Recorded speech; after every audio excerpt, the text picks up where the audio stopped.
Are we back with another video, man? Y'all know how we do. Always pushing health, wealth, better understanding self, and giving praise to the Most High. So check this out. We going over the Diddy case. He just turned down the plea deal.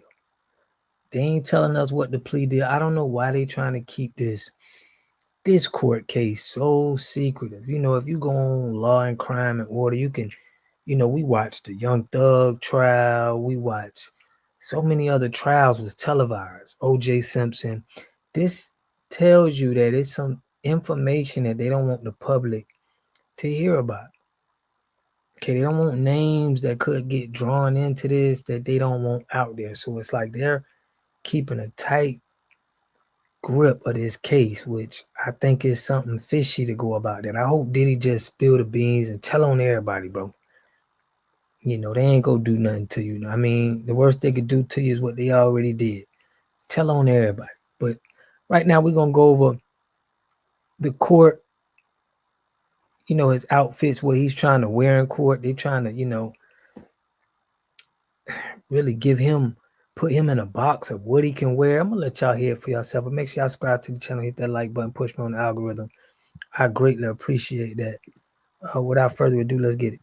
Oh, yeah, Jesse. It seems like the weight is kind of now on Diddy's shoulders as he's set to start trial technically on Monday with jury selection and obviously with the following week being opening statements. But when he walked into the courtroom today, he did what he usually does. He kind of does an eye over the entire gallery, sees who's in there, makes eye contact with a lot of us, which I thought was a little surprising, especially us being members of the press. He kind of looked at each and every one of us. There was an anchor there with Fox 5, who I think he had a previous like professional relationship with, kind of looked and waved at her. So, he's seeing familiar faces inside the courtroom. Now, as far as those who were there to support him, that was a little different than it's been in past hearings. So when we first started covering those hearings and when I was first going into those courthouse for these pretrial hearings, his entire family there was in the gallery, probably with the exception of his 2-year-old daughter, whose name is Love. But for the most part, we saw his daughters in there, we saw his sons in there, we saw his mother in there. But this time around, and maybe it was just because this is another pretrial hearing, they're in it for another 2 months when it comes to actual trial, but none of his family was there today. And I think, not sure if he's actually aware that they weren't going to be coming today, but I think maybe there was a little disappointment there because I think he kind of lights up when he sees his sons in the courtroom, especially when he sees his mother in the courtroom. But this time was a little different. The only person who was really there on Diddy's side today, as outside of his lawyers, was really just one of his associates, I believe it is. And this is a man who we had previously talked about, Jesse. He was the one wearing the free puff sweatshirt inside that courtroom. You got people in the courtroom wearing free puff. I personally think he's gonna beat the case, in my opinion. Now, they got, we're gonna have to hear what people are saying and them reporting on the case, but I got a feeling, there's gonna be, another OJ. Check it out. Which he won't be allowed to do once trial actually begins. But he was wearing it again today. And apparently, because TMZ caught him outside of the courthouse, ran up to him, and he was like, they're coming out with a line of this. So look out for that clothing line to begin. But that was really the only person on his side today. And it was pretty surprising. But I'm sure once trial actually begins, once opening statements begins, we will probably see the whole entire family there. But nope. It just seems like it kept dwindling and dwindling each and every single hearing. Okay, I want to talk about his appearance, though, right? Last time we spoke, you say he was quite gray. I imagine he looks the same, but there's been a lot of discussion, actually a ruling from the judge regarding what Sean Combs can wear in court. So talk to us about what that ruling was, what he can wear, and how was he dressed? How did he look? Well, going back to your first point about him being gray, that's still there. He still has a lot of gray hair. And, I hate to make this comparison, but he does have kind of similar hair to Brian Steele at this point. It's very light colored. Not sure if he's dyed it beforehand, but you can see Stressing Diddy out. Just kind of by his demeanor that he's kind of visibly aged since he's been behind bars. And that's, apparent. He's been behind bars, a place that he probably never thought he would be for a long time or ever in his entire life, but he's been there for a significant amount of time. But he came in as usual with his khaki jumpsuit, the MDC edition of that. But as far as what he'll be wearing at trial, that'll be completely different. So what the judge ruled about in trial is that Diddy is allowed 5 button-ups shirts. He's allowed 5 sweaters, which I thought was interesting because I would think that he'd be allowed to wear suits. But from the judge's order, it seemed like it's really just button-up shirts, sweaters, up to 5 pairs of pants. I think it's up to 5 pairs of socks, and then 2 pairs of shoes. But because he is still a detainee, those shoes cannot come with laces. So I'm sure that Diddy will kind of be pulling the ranks when it comes to fashion, especially once his trial begins, probably with button-up shirts and sweaters, probably more than my rent. But as far as the judge's order, it looks like that'll be kind of the standard issue. That's crazy. They trying to police what he wearing. We've never seen that before. But Diddy is a fashion guy. From how we'll see Diddy once trial begins. That's funny. Let me ask you this, Elizabeth. A lot of talk about jury selection. I keep getting asked the question, how on earth can you possibly get a jury in this case? People that don't know Sean Combs, I don't think that's what they're looking for. I think they expect people to know who he is. I think they expect people to know about the news of his arrest and maybe the charges that he faces. The question will become, can you find jurors who are impartial, who can agree and promise that they will only look at the facts and the law presented in that courtroom to make their decision? Easier said than done. What is the status of jury selection? And by that, I mean this week was an important week. Talk to us about what we've learned so far about the jury selection process and what we can expect. What happened today in court? What was the discussion about jury selection moving forward?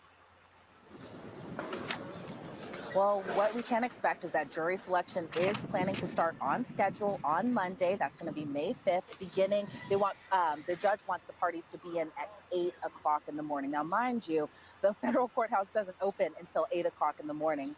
Now, as far as jury selection goes, I think the biggest takeaway for me is that both sides expect to have all of this done in the matter of 3 days. Now, given just how high profile this trial is, I was kind of stunned that they seem very confident that they will be able to seat a jury in that amount of time, given just that everyone knows who Sean Diddy Combs is. But again, both sides seem confident that they'll be able to handle it. The judge was a little worried about the process probably taking longer than he intended, and I'll talk about that in just a second. But as far as jury selection goes, the process seems pretty clear cut. They plan on questioning about 50 jurors a day. So what happens is when we're up in the courtroom, we're normally in like 26A, 26B, so it's all the way at the top of the federal courthouse. And what the judge is proposing is that these jurors will be brought in. Again, it's planning to be about 50 a day. They'll bring them up to 26A, and then that's where the questionnaires will kind of start. Now, as far as 26B, they plan on utilizing both of those courtrooms, which are pretty large courtrooms, so it can easily fit about 50 prospective jurors. But they Now, this is the best way. This is just hypothetically speaking, how you can select a jury and let them know, hey man, I give you that bag if you go my way. I think history shows. Not saying that Diddy's on this, but the jury is not getting paid really no money like that, and they taking off of work and everything. So I think they still getting paid from their job. You can't like not. They still got to get paid something like that. We'll see how. plan on using 26B to kind of ask about those tougher questions. That's going to be the questions about the medical history, previous abuse, just those really tough questions. And their goal is to have to keep around 40 jurors that aren't excused for cause. So they plan on kind of doing this pretty quickly. And the government's response was they wanted kind of slightly more than about 40 jurors, and they want 2 attorneys to be brought in from each side, and the judge said yes. And that when I say each side, going into those sequestered areas when again those tough questions are going to be asked, which the defense is expecting for people to be very candid when it comes to answering these types of questions, which can be pretty hard, right? Like think about it. Someone's asking you about your medical history. Someone's asking you about previous physical, sexual abuse, that type of thing, and you're expected to kind of tell this essentially to a stranger. But again, Wow. Now, y'all got to understand this trial is going very fast. We never seen a trial this fast after someone was arrested. It's like less than a year.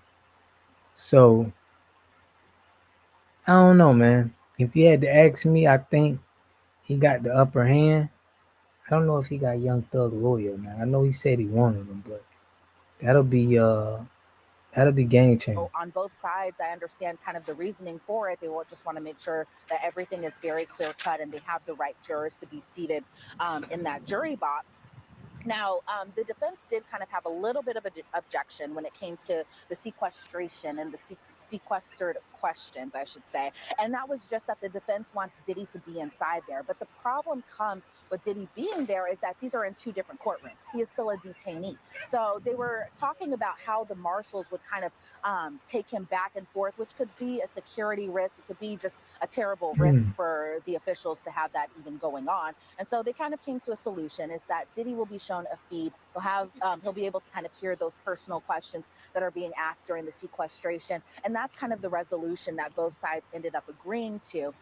So they don't want him in the same room and being able to give contact, and it seems like they having a different kind of precaution with anybody else. They understand this seems deeper than just him fighting charges. It's like they understand the power, and he probably understand they game a lot more than just like they do. So definitely some weird fishy stuff going on that seem like somebody trying to stack the deck of cards. But let me know what y'all think in the comment section, man. He goes on, the trial starts probably they saying Monday, but he's going on jury selection tomorrow and I think Saturday.